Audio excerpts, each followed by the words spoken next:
হবে তুমি বলো এর নাম কি?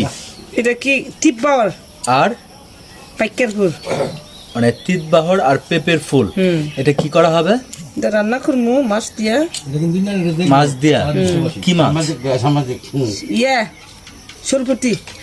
জি সরপতি সরপুটি দিয়া মাছ সরপুটি মাছ দিয়া। আচ্ছা তেল দিয়ে ভাজি করে ভর্তা করে খাবো। তেল দিয়ে ভাজি করে ভর্তা করে খাওয়া হবে। এটা আদিবাসী খাওয়া।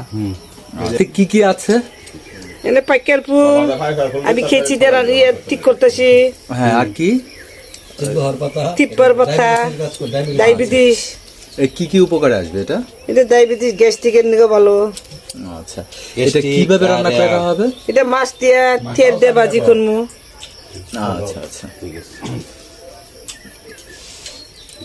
দর্শক, আদিবাসীদের জন্য একটা প্রিয় খাবার বলা চলে, সেটা হচ্ছে একটা হচ্ছে পেঁপের ফুল আর একটা হচ্ছে তিতবাহর বা আমরা কাটা বেগুন যেটাকে বলে থাকি, সেই কাটা বেগুনের ফলগুলো। এটাকে রান্না করা হবে হচ্ছে সরপুটি, যেটা পুঁটি মাছ বলে থাকি আমরা, বাজারে যে পুঁটি মাছগুলো হয় সেটা দিয়ে এটা রান্না করে যেটা ভর্তা করার মতো করে করা হবে।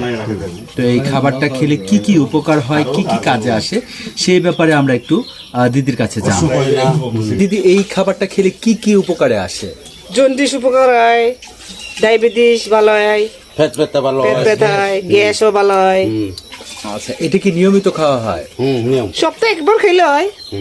একবার খেলে? আমরা সবসময় খাই। আচ্ছা, তো আপনারা কি যখন সময় পান তখন এটা খান? এটা কোনো ইয়ে নেই? সব সময় সব সময় খাওয়া যায়। আমি গাছ লাগাই তো আমি মনে ছেলে আমি এগুলো খাই। না খাই না, তো খাই আমরা সব সময়। মনে ছেলে আমি খাই সপ্তাহে দর্শক, একবার। আমি এই তিত বেগুনের পেঁপের ফুল তো অবশ্যই আপনারা দেখে থাকেন। তিত বেগুনের গাছটা আমি আপনাদেরকে একটু তিত বেগুন বা আপনার কি বলে থাকেন এটাকে? মান্দি ভাষা দিয়ে আমরা বলো কিমখা। কিমখা কিমখা। কিমখা আচ্ছা। আদিবাসী ভাষা দিয়ে কিমখা। কিমখা। তো এই কিমখা গাছের একটা ছোট চারা আমি আপনাদেরকে দেখাচ্ছি এখন। এটা হচ্ছে সেই কিমখা বা আমরা যেটাকে তিত বেগুন বলে থাকি বা কাটা বেগুন বলে থাকি।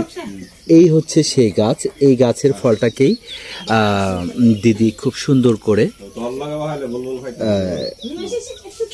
রান্না করে খাওয়ার জন্য জাস্ট আয়োজন করছে। তবে দর্শক, সময় পেলে অবশ্যই আপনাদেরকে দেখাতাম রান্নার প্রক্রিয়াটা। অন্য এক সময় অন্য এক ভিডিওতে আমি দেখানোর চেষ্টা করব সেই রান্নার প্রক্রিয়াটা কি। ভালো থাকবেন, আল্লাহ হাফেজ।